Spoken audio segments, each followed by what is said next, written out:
जी, आज हम कानून शहादत ऑर्डर की दोबारा से रिवीजन करने लगे हैं। जो पहला फोल्डर है वो आर्टिकल 2 से लेके आर्टिकल 65 तक है। ठीक है, सबसे पहले इन्फोर्समेंट की बात की गई। इन्फोर्स किस दिन हुआ है? 28 अक्टूबर 1984 को। इंटरप्रिटेशन क्लॉज जो कि डेफिनेशंस के हवाले से है वो आर्टिकल 2 में बताई गई है। ठीक है, नंबर 3 में ये बताया गया कि जब अदालत से मुराद लिया जाता है तो अदालत में तमाम जजेस और मैजिस्ट्रेट आते हैं जो कि लीगली ऑथराइज्ड हैं कि वो एविडेंस ले सकते हैं, लेकिन इनमें आर्बिट्रेटर्स नहीं आते। ठीक है, ये मैं लिख देती हूँ, but shall not include arbitrators। ठीक हो गया। उसके बाद नंबर 4 पे देखते हैं जिसमें डॉक्यूमेंट की डेफिनेशन दी गई है। डॉक्यूमेंट से मुराद ये कि जब किसी मवाद को आप लेटर, फिगर्स और मार्क्स की मदद से किसी सब्सटेंस पे रिकॉर्ड करते हैं तो उसको हम क्या कहते हैं? डॉक्यूमेंट। उसके बाद नंबर 5 में ये बताया गया कि ऐसी स्टेटमेंट जो कि अदालत परमिट करती है या रिक्वायर करती है कि आप उसके सामने गवाह के तौर पे पेश करें, ये जब जो स्टेटमेंट गवाह से रिक्वायर की जाती है तो ऐसी स्टेटमेंट को क्या कहते हैं? ओरल एविडेंस कहते हैं। नंबर 6 में ये बताया गया कि ऐसे डॉक्यूमेंट जो अदालत की इंस्पेक्शन के लिए प्रोड्यूस किए जाते हैं वो क्या कहलाते हैं? Documentary evidence. अच्छा, नंबर 7 में बताया गया है कि हकाइक में, फैक्ट में क्या क्या चीजें शामिल हैं। तो सबसे पहले याद रखो कि फैक्ट की दो किस्में होती हैं। एक होती है फिजिकल फैक्ट्स जो अपना वजूद रखती हैं, ठीक है, और एक होती है साइकोलॉजिकल फैक्ट जिनका ताल्लुक हमारे जहन से होता है। तो अब हम इसके पॉइंट्स पढ़ते हैं। Fact includes number 1 anything, state of things और relation of things capable of being perceived by the senses. मतलब चीजें किसी भी हालत में हो जिन्हें हम अपने हवासे खमसा के जरिए महसूस कर सकते हैं। And number 2 any mental condition of which any person is conscious, या आपकी ऐसी ज़हनी कैफियत जिससे आप आगाह होते हैं। अच्छा, नंबर 8 में ये बताया गया कि जब एक फैक्ट दूसरे फैक्ट से कनेक्टेड होता है तो वो रेलिवेंट फैक्ट कहलाता है। उसके बाद नंबर 9 में फैक्ट इन इशू के बताया गया कि फैक्ट इन इशू क्या होता है। फैक्ट इन इशू का मतलब आम जुबान में बात करें तो दो पार्टीज के दरमियान जो तनाज़ा होता है, मतलब जो कंट्रोवर्सी होती है, या फिर एक पार्टी एक बात को मान रही है, दूसरी पार्टी उसको नहीं मान रही, तो हम उसको फैक्ट इन इशू कहते हैं। तो कानून शहादत में फैक्ट इन इशू को कुछ इस तरह से बयान किया कि ये खुद या किसी और फैक्ट के साथ कनेक्ट होकर जब किसी राइट, लाइबिलिटी, डिसेबिलिटी को मान रहा है या डिनाई कर रहा है किसी दावे में, तो हम उसको क्या कहेंगे? Fact in issue. अब इसको हम डेफिनेशन देख लेते हैं। The expression fact in issue includes any fact from which either by itself or in connection with other facts the existence, non-existence, nature or extent of any right, liability or disability asserted or denied in any suit or proceeding necessarily follows। हाँ जी, आपको समझ आ रही है? Just मुझे message के जरिए बताते हैं। अच्छा जी, उसके बाद नंबर 10 पॉइंट पे बात करते हैं जिसमें कॉम्पिटेंसी का जिक्र किया गया। आर्टिकल 3 के मुताबिक तमाम लोग कॉम्पिटेंट है कि वो गवाही दे सकते हैं। ठीक है, they are competent to testify. बस शर्त ये है कि कोई चीज़ ऐसे माना ना हो, मतलब कोई ऐसी रुकावट ना बने कि वो सवाल को समझ ना सके। ठीक है, तो जब वो सवाल को समझ सकें और उसका रैशनल वे में जवाब दे सकते हैं तो हम कहते हैं वो तमाम लोग गवाही दे सकते हैं। टेस्टिफाई का मतलब होता है गवाही देना। अब नंबर 11 में ये बताया गया कि ऐसा बंदा कॉम्पिटेंट टू टेस्टिफाई नहीं है जिसे अदालत की तरफ से झूठी गवाही देने पर सजा हो गई है। जब अदालत की तरफ से झूठी गवाही देने पर सजा होती है तो हम उसको परजुरी कहते हैं। परजुरी का मतलब होता है गिविंग फॉल्स एविडेंस। ठीक है, उसके बाद नंबर 12 में ये बताया गया कि ये अदालत डिटरमिन करेगी कि क्या विटनेस काबिलियत रखता है कि वो एविडेंस दे सकता है। अब उसकी क्वालिफिकेशन का क्राइटेरिया क्या होगा? जो इस्लामिक तालीमात में ले डाउन है, मतलब कि इंजंक्शंस ऑफ इस्लाम जो कि होली कुरान और सुन्ना में प्रोवाइडेड है। और अगर ऐसा विटनेस फौरी तौर पर अवेलेबल नहीं है तो अगर जो भी गवाह मौजूद है उसकी एविडेंस ली जा सकती है। ये अदालत की डिस्क्रिशन है। ठीक है, हमने क्यूएसओ में पढ़ा हुआ है ये तज़कियतुल शहूद के हवाले से। तज़कियतुल शहूद एक ऐसा मेयार है कि जिसके तहत जो गवाह है वो तमाम नकाइस, उसने बुरे जो कबीरा गुनाह है उनसे वो पाक, उसने वो गुनाह ना किया, तो हम ये कहते हैं कि वो गवाह तज़कियतुल शहूद के मेयार पे पूरा उतरते हैं। ठीक है, नंबर 13 में ये बताया गया कि जो लुनेटिक है वो इनकॉम्पिटेंट टू टेस्टिफाई नहीं है। लुनेटिक जिसका ज़हनी तवाज़ुन बरकरार नहीं है। ठीक है, ज़हनी लिहाज से मतलब वो इतनी काबिलियत नहीं रखता, लेकिन अगर वो सवाल को समझ सकता है और रैशनल वे में इसका जवाब दे सकता है तो वो भी कॉम्पिटेंट टू टेस्टिफाई है। ठीक है, उसके बाद 14 पॉइंट में देखते हैं कि प्रिविलेज कम्युनिकेशन क्या होता है। प्रिविलेज कम्युनिकेशन ऐसी गुफ्तगू हैं जिन्हें बाय लॉ प्रोटेक्शन हासिल है और आपको ये कंपेल नहीं किया जाएगा कि किसी मुकदमे में या किसी के भी सामने आप उसको डिस्क्लोज करें। ये है privilege communication. Privileged communication means communication that is protected by law from compelled disclosure in legal proceeding or that cannot be used against person who made it। ठीक है, अच्छा, प्रिविलेज कम्युनिकेशन के हवाले से सबसे पहले हम जनरल रूल देख लेते हैं। जनरल रूल आर्टिकल 15 में डिफाइन है, जिसमें ये कहा गया है कि गवाह ने सब कुछ डिस्क्लोज करना है, उसने रियलिटी बतानी है और जो उसकी पोजेशन में जो डॉक्यूमेंट्स है वो भी उसने रेंडर करना है। अब 15 का जो जनरल एक्सेप्शन है जो कि प्रिविलेज कम्युनिकेशन की सूरत में पढ़ेंगे वो आर्टिकल 4 से लेके आर्टिकल 14 तक डिफाइंड है। ठीक है, तो आर्टिकल 4 से 14 तक प्रिविलेज कम्युनिकेशन के सर्कमस्टांसेस बताए गए हैं। ठीक है, डायरेक्टली हम प्रिविलेज कम्युनिकेशंस के आर्टिकल्स पे आते हैं जो यहाँ पर इंपॉर्टेंट है। सबसे पहले जजेस और मैजिस्ट्रेट की बात करते हैं। आर्टिकल 4 के तहत जनरल रूल ये है कि आप किसी जज मैजिस्ट्रेट से ये सवाल नहीं कर सकते कि वो सवाल का जवाब दे कि उसने एज अ कोर्ट ऐसा कंडक्ट क्यों शो किया। ठीक है, या जो भी बात उसकी नॉलेज में आई है उसके हवाले से आप सवाल नहीं पूछ सकते, एक्सेप्ट क्या है जब सुपीरियर कोर्ट के स्पेशल ऑर्डर्स आए हों या फिर कोई ऐसे मामला जो उसकी प्रेजेंस में हुए हैं तो उसके हवाले से उसे एग्जामिन किया जा सकता है। उसके बाद है communication during marriage under article 5, मतलब जो स्पाउसेस के दरमियान गुफ्तगू होती है वो भी उन्हें कंपेल नहीं किया जा सकता कि उनमें से कोई डिस्क्लोज करे। ठीक है, जब तक कि वो खुद बंदा जिसने वो कम्युनिकेशन की है वो इजाजत ना दे दे या उसका रिप्रेजेंटेटिव इंटरेस्ट इजाजत ना दे दे।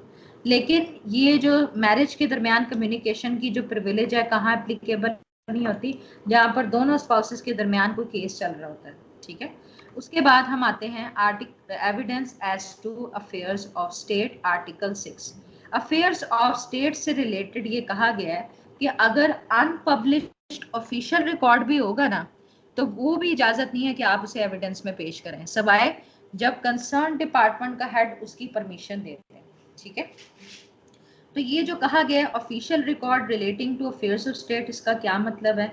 इसमें वो तमाम डॉक्यूमेंट शामिल हैं जो कि इंडस्ट्रियल कमर्शियल एक्टिविटी से रिलेटेड होते हैं, जो कि डायरेक्टली इनडायरेक्टली किसके हवाले से होते हैं? फेडरल गवर्नमेंट के हवाले से या प्रोविंशियल गवर्नमेंट के हवाले से या स्टैट्यूटरी बॉडी से रिलेटेड है या कोई ऐसी कॉरपोरेशन है जो गवर्नमेंट के कंट्रोल में आती है। ठीक है, उसके बाद ऑफिशियल कम्युनिकेशन आर्टिकल 7 की बात करते हैं कि जब ऑफिशियल कॉन्फिडेंस में कोई बात पब्लिक ऑफिसर को बताई गई है तो उसको आप कंपेल नहीं कर सकते कि वो उसको डिस्क्लोज करें। ठीक है, उसके बाद है information as to commission of offences under article 8। इसमें जनरल रूल ये बताया गया है आप किसी मैजिस्ट्रेट से, किसी पुलिस ऑफिसर से, किसी रेवेन्यू अथॉरिटी से ये सवाल नहीं कर सकते कि उसको कंपेल करें कि उस बात का जवाब दे कि उसे ऑफेंस की कमीशन के हवाले से मालूमात कहाँ से रिसीव हुई। ठीक हो गया, उसके बाद वकीलों के हवाले से प्रोफेशनल कम्युनिकेशन एक प्रिविलेज है जो आर्टिकल 9 के तहत डिफाइंड है। अब जनरल रूल ये है कि एम्प्लॉयमेंट के दौरान जैसे आप किसी क्लाइंट का केस देख रहे हैं तो जो भी आपकी कम्युनिकेशन हुई है आपके क्लाइंट के साथ या जो डॉक्यूमेंट्स के कंटेंट्स के हवाले से आपको पता है वो आपको कंपेल नहीं किया जाएगा कि आप उसको डिस्क्लोज करें और ना ही आपको परमिट किया गया है कि आप किसी के सामने उसको डिस्क्लोज करेंगे। ठीक है, अब ये जो और कोई अगर आपने एडवाइस दी होगी अपने क्लाइंट को वो भी आपने डिस्क्लोज नहीं करना, और ये जो ड्यूटी है ये एम्प्लॉयमेंट के बाद भी जारी रहती है। लेकिन अगर आपको ये पता चला है कम्युनिकेशन के दौरान कि आपका क्लाइंट कोई इलीगल पर्पस के लिए कर रहा है या कोई क्राइम फ्रॉड उसने कमिट किया है तो उसको प्रोटेक्ट करने की जरूरत नहीं है। हाँ जी, आपको समझ आ रही है?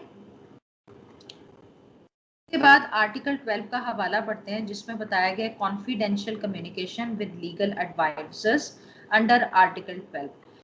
अच्छा, किसी भी बंदे को किसी भी अदालत के फोरम पे ये कंपेल नहीं किया जाएगा कि वो डिस्क्लोज करे, चाहे वो कोर्ट है, ट्रिब्यूनल है या कोई अथॉरिटी है जो जुडिशियल और कुछ जुडिशियल पावर्स एक्सरसाइज कर रही है। ठीक है, कि आपने ये नहीं बताना कि उसके और लीगल एडवाइजर के दरमियान क्या गुफ्तगू हुई है। एक्सेप्शन इसकी भी है, एक्सेप्शन ये कि जब वजाते खुद अपने आप को गवाह के तौर पर पेश कर देता है और पेश होने के बाद अदालत को ऐसा लगता है कि किसी एविडेंस की एक्सप्लेनेशन के लिए कोई ऐसी कम्युनिकेशन है जिसका डिस्क्लोज होना जरूरी है, ठीक है।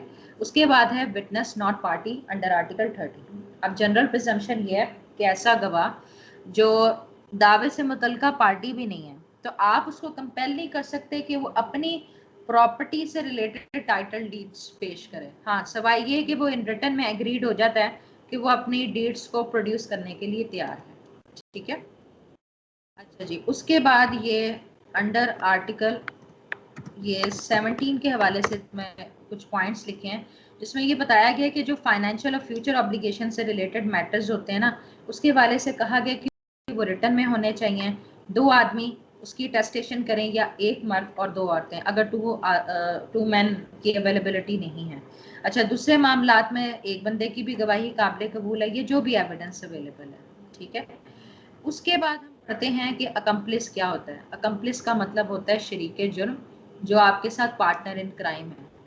तो ये डेफिनेशन इसकी लिखी है, person who commits an offence along with other accused. अच्छा, अकम्प्लिस के हवाले से 2 प्रिंसिपल ले डाउन हुए हैं। एक तो आर्टिकल 16 के तहत बताया गया है जो कि रूल ऑफ लॉ है, और एक है रूल ऑफ प्रूडेंस जो कि आर्टिकल 129 बी के तहत बताया गया है।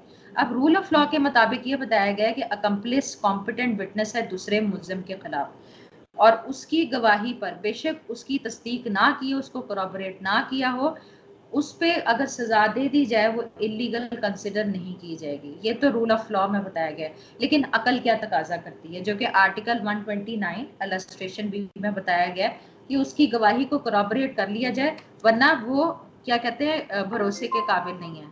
ये इसके हवाले से प्रिजम्पशन लेट डाउन होती है, ठीक है। अच्छा, आगे आर्टिकल 16 में नीचे ये एक और पॉइंट लिखा हुआ है कि इसकी जो गवाही है वो हदूद ऑफेंसेस में एप्लीकेबल नहीं है। अच्छा, उसके बाद 15 पॉइंट है plea of alibi. Plea of alibi एक ऐसा डिफेंस है जो कि डिफेंडेंट या मुल्जिम लेता है कि जब जिस टाइम वो जुर्म कमिट हुआ था, मैं तो किसी और जगह पे मौजूद था और ये इम्पॉसिबल बात है कि मैं वहां पर पहुंच सकता हूं, तो मैं गिल्टी पार्टी नहीं हूं। तो ये एक डिफेंस है जो कि डिफेंडेंट ले सकता है। प्ली ऑफ एलिबाई का मतलब है कि defence taken that I am present somewhere else, मैं तो कहीं और मौजूद था, ठीक है। तो ये प्ली ऑफ एलिबाई के बारे में ये कहा जाता है कि जो आर्टिकल 24 है क्यूएसओ का, वहां से ये प्रिंसिपल ओरिजिनेट हुआ है, ठीक है। अच्छा, आर्टिकल 18 के तहत ये कहा गया कि जो एविडेंस है वो फैक्ट इन इशू के हवाले से भी दी जा सकती है, रेलेवेंट फैक्ट्स के हवाले से भी दी जा सकती है।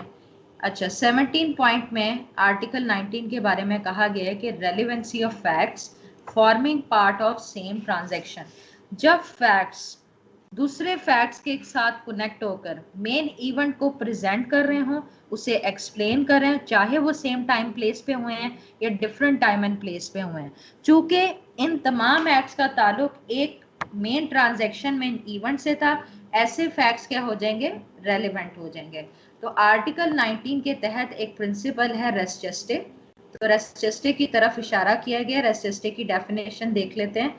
Race gestae has been defined as matter incidental to the main fact and explanatory of it, including acts and words which are so closely connected therewith as to constitute a part of the transaction।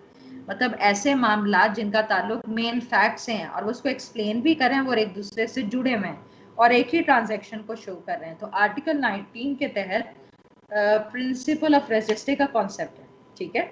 अच्छा, उसके बाद 18 point पे देखते हैं। Article 20 में ये कहा गया है कि ऐसे फैक्ट्स जो किसी वाक़ये की वजह बनते हैं या उसकी वजह से कोई चीज़ रोनमा होती है, तो ऐसे फैक्ट्स क्या हो जाएंगे, रेलेवेंट हो जाएंगे। आर्टिकल 21 के तहत बताया गया कि ऐसे फैक्ट जो आपके मोटिव को, आपकी प्रेपरेशन को, आपके प्रीवियस और सब्सिक्वेंट कंडक्ट को शो कर रहे हो, तो ऐसे फैक्ट्स क्या हो जाते हैं, रेलेवेंट हो जाते हैं। आर्टिकल 22 में आइडेंटिफिकेशन ट्रेट का कॉन्सेप्ट है, जिसमें ये कहा गया है कि जब आपको मतलब कि फैक्ट इन इशू या रेलेवेंट फैक्ट की शनाख्त करनी होती है, आइडेंटिफाई करना होता है चीज़ों को, या लोगों की शनाख्त रिक्वायर्ड है, तो ऐसे फैक्ट्स क्या हो जाते हैं, रेलेवेंट हो जाते हैं आर्टिकल 22 के तहत। अच्छा जी, आर्टिकल 23 में ये कहा गया है कि जो चीज़ें की गई हैं या कर दी गई हैं, कह दी गई हैं कंस्पायरेटर की तरह से एक कॉमन डिज़ाइन की मद में, ठीक है। तो ये किसकी तरफ इशारा कर रहा है कि ये कॉन्स्पायरेसी हुई है, उन सब की कॉमन इंटेंशन है, किसी ने कुछ कहा सुना, ठीक है, तो ये उनकी कॉन्स्पायरेसी को शो कर रही है। तो ये आर्टिकल 23 के तहत फैक्ट्स क्या हो जाएंगे, रेलिवेंट हो जाएंगे।